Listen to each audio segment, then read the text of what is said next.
Hello students, आप सबका स्वागत है क्लास 11th फिज़िक्स में, जहां पर आज हम लोग chapter number 4 laws of motion start कर रहे हैं। प्रीवियस सेशन में हमने फिज़िक्स का chapter number 3 motion in a plane finish किया था। तो सबसे पहले तो हमारे पास है introduction, chapter laws of motion की इंट्रोडक्शन। अभी तक आप लोगों ने ये डिस्कस किया था कि कोई भी ऑब्जेक्ट होता है, जब वो रेस्ट पे है तो मोशन में आता है, या मोशन में है तो रेस्ट में आता है, तो उसको कितना डिस्टेंस ट्रैवल करता है, वो कितना टाइम पीरियड लेता है, acceleration, initial velocity, final velocity.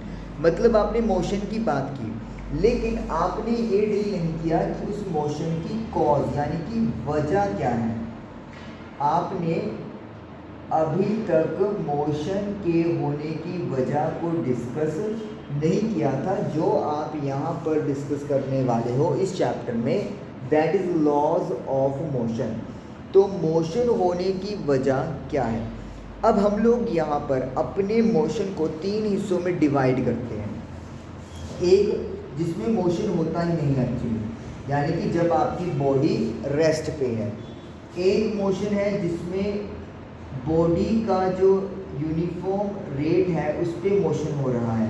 Uniform motion का मतलब है आप वेलोसिटी को चेंज नहीं कर रहे हो, और जब मैं वेलोसिटी की बात करता हूँ तो it means I am talking about speed and direction.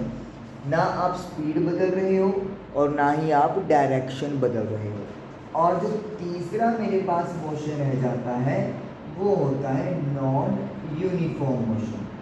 Non uniform motion का मतलब क्या होता है कि आपकी जो वेलोसिटी है वो चेंज होती जा रही है, कभी कम या कभी ज़्यादा भी आप कह सकते हो। तो इन तीनों में जो आपके पास रेस्ट वाला पार्ट है, यहाँ पर तो एक्सटर्नल फोर्स क्या हो रही है, आपके पास ज़ीरो हो रही है। एक्सटर्नल फोर्स क्या हो रही है, ज़ीरो हो रही है। या फिर आप कह सकते हैं कि वो एक्सटर्नल फोर्स एक दूसरे को, अगर मान लो काफ़ी सारी फोर्सेस लग रही हैं, तो वो सारी की सारी एक दूसरे को क्या कर रही हैं, कैंसिल आउट कर रही हैं। यूनिफॉर्म मोशन में भी जब आप बात करते हो एक्सटर्नल फोर्स की, तो वो भी ज़ीरो होती है या फिर कैंसिल आउट कर देते हैं। यानी कि अगर मेरे को कोई ऑब्जेक्ट को यूनिफॉर्म मोशन पे रखना है कि वो सीधी ही लाइन में जाए और डायरेक्शन भी चेंज ना करे, तो मुझे एक्सटर्नल फोर्स देने की ज़रूरत नहीं है। या फिर मैं ये भी कह सकता हूँ कि अगर एक्सटर्नल फोर्स लग भी रही है, स्टिल वो एक दूसरे को क्या कर देगी, कैंसिल आउट कर देगी। और थर्ड वन है नॉन यूनिफॉर्म मोशन। जब मैं नॉन यूनिफॉर्म मोशन की बात करता हूँ तो यहाँ पर एक्सटर्नल जो फोर्स होती है उसे कुछ ना कुछ वैल्यू होती ही होती है, यानी external force can not be zero. और एक्सटर्नल का मतलब क्या है, बाहर से दी जाने वाली फोर्स, यानी कि इंटरनल फोर्स का यहाँ पे कोई लिंक नहीं है। इंटरनल फोर्स की हम लोग बात भी नहीं करते। तो 3 टाइप से हमने इस चीज़ को बात कर दी, रेस्ट पे, यूनिफॉर्म मोशन पे और नॉन यूनिफॉर्म मोशन पे। रेस्ट और यूनिफॉर्म के लिए कहानी सेम है, या तो एक्सटर्नल फोर्स ज़ीरो हो सकती है, या फिर जितनी भी फोर्सेस लग रही हैं they are cancelling out each other. और अगर नॉन यूनिफॉर्म मोशन है तो एक्सटर्नल फोर्स की कुछ ना कुछ वैल्यू होगी, it can not be zero. तो ये तो था आपके पास इंट्रोडक्शन में। अब जो कंसेप्ट स्टार्ट होता है वो शुरुआत कहाँ से होती है, अब वो हम लोग लिखेंगे। तो नेक्स्ट हम लोग फर्स्ट जो बात हो रही है उसकी हम लोग करने वाले हैं। तो सबसे पहला जो कंसेप्ट हम लोग पढ़ रहे हैं वो पढ़ रहे हैं एरिस्टोटलिस फॉलेसी। फॉलेसी का मतलब होता है झूठी बात, यू कैन से, भ्रम भी बोल देते हैं हम उसको। तो क्या झूठी बात थी, उन्होंने ये कहा कि अगर आप एक बॉडी को मोशन में रखना चाहते हो कि बॉडी लगातार मूव करती रहे, उसके लिए एक एक्सटर्नल फोर्स की ज़रूरत होती है। देखिए, अब ये तो आपको क्लियर है ही है कि अगर कोई बॉडी रेस्ट पे है और आप चाहते हो कि वो मूव करे, अगर एक बॉडी रेस्ट पे है एंड यू वांट कि इट शुड मूव ऑन, तो आपको एक फोर्स देनी पड़ती है, एक्सटर्नल फोर्स देनी पड़ती है, इसमें तो कोई डाउट नहीं है। लेकिन एक और कंसेप्ट आता है जो हमने डिस्कस किया, यूनिफॉर्म मोशन वाला कंसेप्ट। यूनिफॉर्म मोशन का मतलब क्या है? एक्सेलरेशन की वैल्यू 0 है, यानी कि वेलोसिटी में कोई चेंज नहीं आएगा, स्पीड का मैग्नीट्यूड सेम रहेगा, डायरेक्शन में भी कोई चेंज नहीं आएगा। तो यूनिफॉर्म मोशन में भी उन्होंने कह दिया कि एक्सटर्नल फोर्स चाहिए ताकि बॉडी यूनिफॉर्मली मूव करती रहे। लेकिन ये बात जो थी वो गलत साबित हो गई गैलीलियो सर ने। यस, अब किन की एंट्री हो रही है? Galileo, GALILEO। तो गैलीलियो सर ने कहा कि ये बात झूठ है। अगर आपकी बॉडी यूनिफॉर्म मोशन में है तो आपको फोर्स एक्सटर्नल देने की कोई ज़रूरत नहीं है, एक्सटर्नल फोर्स क्या होगी? 0 होगी। तो एरिस्टोटल की जो थ्योरी थी वो गैलीलियो सर ने गलत प्रूव कर दी। उन्होंने क्या कहा कि अगर कोई बॉडी चल रही है और कुछ देर के बाद वो स्लो डाउन होकर रुक रही है, तो उसकी वजह क्या है? उसकी वजह है कि अगर ये सॉलिड में हो रहा है तो फ्रिक्शन वजह होती है, और अगर ये फ्लूइड्स में हो रहा है यानी कि लिक्विड एंड गैसेस में हो रहा है तो उस ऑपोजिशन फोर्स को बोलते हैं विस्कस फोर्स। तो मतलब कहता है कि ये नेचर है, ये नेचुरली है कि अगर कोई भी सॉलिड है तो वो फ्रिक्शन फोर्स प्रोवाइड करता है जो मोशन को रोकता है, और जो फ्लूइड होता है लिक्विड या गैसेस उनमें विस्कस फोर्स होता है जो मोशन को रोकता है। तो अगर अपने कोई ऑब्जेक्ट चल रहा है, लेट मी से उसकी स्पीड वेलोसिटी 10 मीटर पर सेकंड है, तो 10 पे वो चल रहा है, तो आप देखोगे थोड़ी देर में वो कम होता होता जाएगा और एक स्टेज पे आके उसकी वेलोसिटी कितनी हो जाएगी? 0 हो जाएगी। तो यहाँ पे तो कोई फोर्स लग नहीं रही, फिर भी 0 कैसे हो गई? ये चीज़ गलत है। अगर यहाँ पर सपोज करो ये हमारा ग्राउंड पर सपोज करो ये बॉल रोल कर रही थी, तो ग्राउंड उसको ऊपर क्या लगा रहा था? फ्रिक्शन फोर्स लगा रहा था। फ्रिक्शन फोर्स मतलब वो लगातार इसके मोशन को रोक रहा था, और एक स्टेज पे जब इसकी फोर्स इससे ज़्यादा हो गई तो वो रुक गया।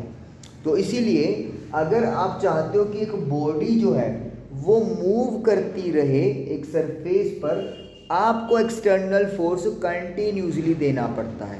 तो इसका मतलब ये हो गया कि अगर मेरा मोशन यूनिफॉर्म नहीं है तो मुझे एक लगातार एक्सटर्नल फोर्स देनी पड़ती है।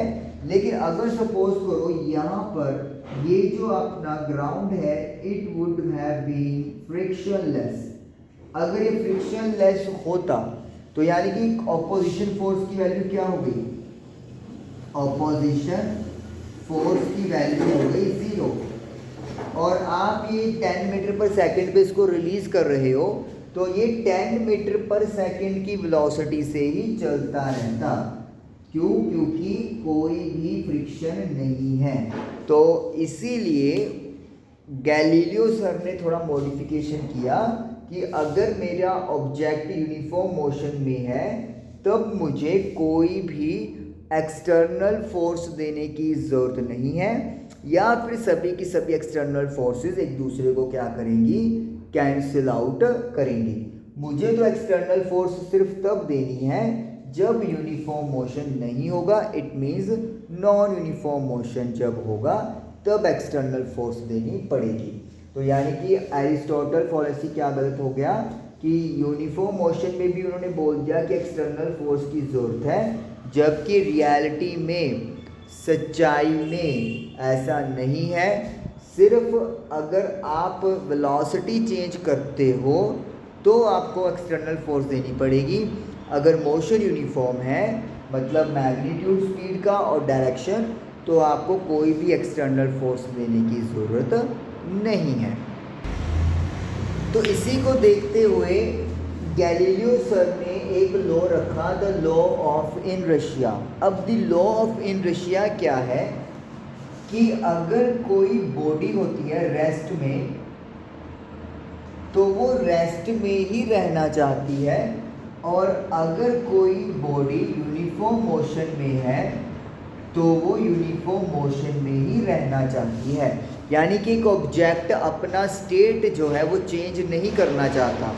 अगर वो रेस्ट पे है तो वो रेस्ट पे ही रहना चाहता है, और अगर वो यूनिफॉर्म मोशन में है तो वो यूनिफॉर्म मोशन में ही रहना चाहता है। मतलब ना वो अपनी वेलोसिटी को कम ज़्यादा करना चाहता और ना ही वो रेस्ट पे आना चाहता।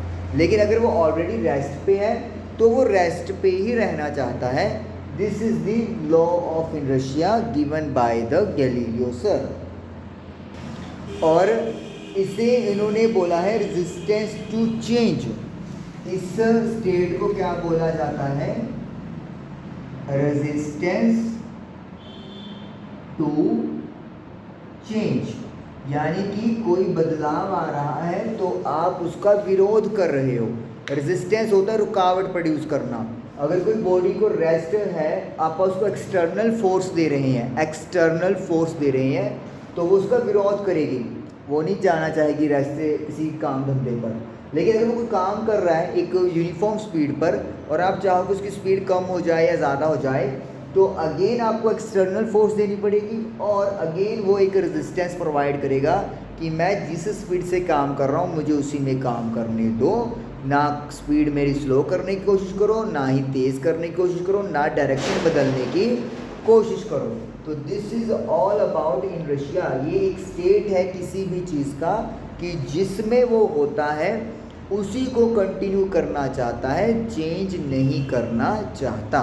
ओके, तो गैलीलियो सर के जो ऑब्जर्वेशन थी उनके बेसिस पर न्यूटन सर ने अब बनाए लॉज ऑफ मोशन, जिसके बारे में चैप्टर है। 3 लॉज बनाए। अब पहले लॉ की बात हम लोग करते हैं जो लॉ ऑफ इनर्शिया पे बेस्ड है। क्या है? Every body continues to be in its state of rest और uniform motion in straight line. यहाँ तक तो इनर्शिया वाला लॉ ही है कि अगर एक बॉडी है वो रहेगी लगातार रेस्ट पर या फिर यूनिफॉर्म मोशन जो एक स्ट्रेट लाइन में है। स्ट्रेट लाइन का मतलब क्या है? एक सीधी ही डायरेक्शन में चल रही है, आप डायरेक्शन चेंज नहीं कर रहे हो। कब तक? जब तक कि compelled by some external force, मजबूर नहीं किया जाता कि कोई बाहर से फोर्स लग रही है उसके ऊपर। तो यानी कि अगर आपका एक बॉडी, सपोज करो एक बॉल है, वो यहाँ पर आपने उसको प्लेस कर दिया ग्राउंड पे, तो ये ऐसे ही पड़ी रहेगी जब तक कि एक्सटर्नल फोर्स इसके ऊपर ना लगे। जब कोई एक्सटर्नल फोर्स इसके ऊपर लगेगी तो ये मूव करना या जो भी जिस तरीके की फोर्स होगी वो मूव करवाएगी इस चीज़ को।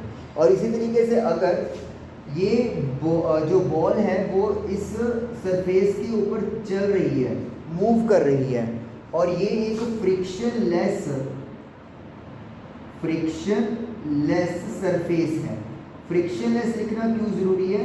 क्योंकि अगर फ्रिक्शन होगा तो फिर ये तो बॉल कुछ देर के बाद जाके रुकने वाली है, लेकिन अगर फ्रिक्शनलेस होगा तो ये लगातार उसी स्पीड से चलती जाएगी विदाउट डायरेक्शन चेंज किए।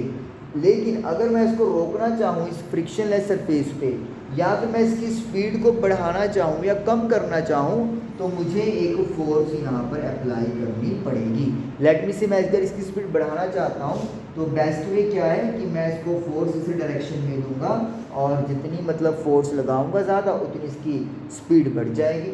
अगर मैं इसको अपोज करना चाहता हूँ, इसको रोकना चाहता हूँ, तो मुझे क्या करना पड़ेगा? ऑपोजिट डायरेक्शन में एक्सटर्नल फोर्स लगानी पड़ेगी। तो वही चीज़ है कि अगर आप चाहते हो कि कोई बॉडी रेस्ट पे रहे, या फिर अगर वो एक स्ट्रेट लाइन में यूनिफॉर्म मोशन में जा रही है, तो वो उसी स्टेट में रहेगा जब तक कि एक्सटर्नल फोर्स अप्लाई ना कर दें। ये है Newton's first law of motion. Okay, अब आपको फोर्स का एक फॉर्मूला याद होगा जो इस क्लास में भी ड्राइव करना है। 9th क्लास में आया था, अगर नहीं याद तो फिलहाल के लिए देख लो। फोर्स जो होती है F, वो मल्टीप्लिकेशन है mass of object multiply by acceleration. तो अगर मैं मास और एक्सेलरेशन को मल्टीप्लाई कर दूं तो मुझे फोर्स मिल जाएगी। तो अब अपन ने बात की कि एक्सटर्नल फोर्स की वैल्यू 0 है। E स्टैंड्स फॉर एक्सटर्नल, कि एक्सटर्नल फोर्स मेरी 0 लग रही है, तो यानी कि मास इनटू एक्सेलरेशन भी क्या होगा, 0 होगा। अब मास तो 0 हो नहीं सकता, कोई अगर ऑब्जेक्ट है तो उसका कुछ ना कुछ मास तो होगा, चाहे भले ही थोड़ा हो लेकिन मास तो होगा। तो फिर इसका मतलब क्या हो गया, कौन सी क्वांटिटी 0 होगी, एक्सेलरेशन 0 होगा।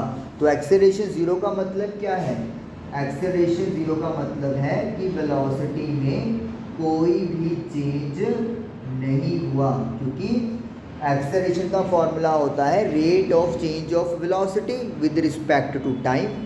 अगर आपको फॉर्मूला भी याद हो 9th क्लास में तो आप ये लिखते थे v minus you by T. तो t तो टाइम हो गया, v माइनस यू क्या था, चेंज। अगर मैं a को 0 कह रहा हूँ तो v माइनस यू भी क्या आ जाएगा, 0 आ जाएगा। तो v माइनस यू 0 का दो मतलब है। पहला मतलब तो ये है कि v जो है वो u के बराबर है, मतलब इनिशियल और फाइनल वेलोसिटी सेम है, तो इसको आप क्या बोलते हैं, यूनिफॉर्म मोशन बोलते हैं, यूनिफॉर्म मोशन। और अगर मैं v और u को क्या कर दूँ, 0 लेट कर दूँ, तब ये सेटिस्फाई करेगा। 0 में से 0 गए 0, तो इसका मतलब ये क्या होगा कि या ये रेस्ट पे आता है। तो वही बात हो गई ना कि एक्सटर्नल फोर्स 0 है कब, या तो आपकी बॉडी रेस्ट पे है जिसमें u और v दोनों 0 है, या फिर यूनिफॉर्म मोशन में है, मतलब v और u दोनों आपस में इक्वल है। तो ये कहानी है जो न्यूटन्स के फर्स्ट लॉ ऑफ मोशन की है, जो आप लोगों को याद रखनी है। यानी एक्सेलरेशन 0 तब होगा जब एक्सटर्नल फोर्स की वैल्यू 0 होगी। अगर एक्सटर्नल फोर्स 0 नहीं है तो एक्सेलरेशन भी 0 नहीं हो सकता। ये कहानी है फर्स्ट लॉ ऑफ मोशन की। ओके, तो हम लोग यहाँ पे एक बात कर रहे हैं अब नेक्स्ट बात जो आपकी बुक में, कि एक्सटर्नल फोर्स जो आप कह रहे हैं कि 0 है, इसका मतलब क्या है। देखिए इसकी भी दो मतलब होते हैं। अगर मैं बोल रहा हूँ ना कि एक्सटर्नल फोर्स 0 है तो इसके भी दो मतलब हैं। मैं इधर लिखता हूँ एक्सटर्नल फोर्स 0, इसके दो मतलब हैं, पहला मतलब और दूसरा मतलब। पहले मतलब में तो ये हो गया कि आप फोर्स अप्लाई ही नहीं कर रहे, force is not applied, external force कि बाहर से कोई फोर्स ही नहीं लग रही, एक्सटर्नल फोर्स अप्लाई ही नहीं हो रही है। या फिर ये हो सकता है external forces are cancel out each other. External forces एक से ज़्यादा लग रही है, क्योंकि एक फोर्स तो कैंसिल कर नहीं सकती खुद को, एक से ज़्यादा एक्सटर्नल फोर्सेस लग रही हैं, और वो इस तरीके से लग रही हैं कि they are cancelling out each other. जैसे सपोज करो ये आपके पास एक ब्लॉक है, आपने इस ब्लॉक पे इधर से एक एक्सटर्नल फोर्स लगा दी जिसको मैंने नाम दे दिया F1, और यहाँ से भी एक फोर्स लग रही है लेकिन डायरेक्शन ऑपोजिट है, और इसको मैंने नाम दे दिया F2। और बाय चांस ये देखने में आया कि F1 और F2 are equal in magnitude. मान लो ये भी 5 न्यूटन है और ये भी 5 न्यूटन है। अब दोनों का मैग्नीट्यूड तो सेम है लेकिन डायरेक्शन डिफरेंट है, तो इसका मतलब है F1 और F2 they will cancel out each other. F1 की डायरेक्शन ये है तो इसको +5 लेट कर लो, लेकिन F2 का डायरेक्शन u है, वेक्टर क्वांटिटी होने की वजह से हम लोग क्या लिखेंगे, -5। तो प्लस माइनस माइनस होता है, तो यानी कि 0 आ गया। तो देखिए अब आप क्या कह सकते हो, इस ब्लॉक के ऊपर दो फोर्सेस लग रही हैं F1 और F2, लेकिन उनके लगने का तरीका इस तरीके से है कि they are cancelling out each other. तो वही लिखा है कि एक्सटर्नल फोर्स अगर मैं कह रहा हूँ कि ज़ीरो है तो इसके दो मतलब हैं। पहला मतलब तो ये है कि एक्सटर्नल फोर्स लग ही नहीं रही है, जैसे ये ब्लॉक है, ये एज इट इज़ पड़ा हुआ है, अब कोई फोर्स नहीं लग रही तो ये क्या अपनी स्टेट चेंज करेगा। लेकिन अगर एक्सटर्नल फोर्स लग भी रही है but they are cancelling out each other, तो फिर उसके लिए क्या होता है, इक्वल एंड ऑपोजिट फोर्सेस लगती हैं।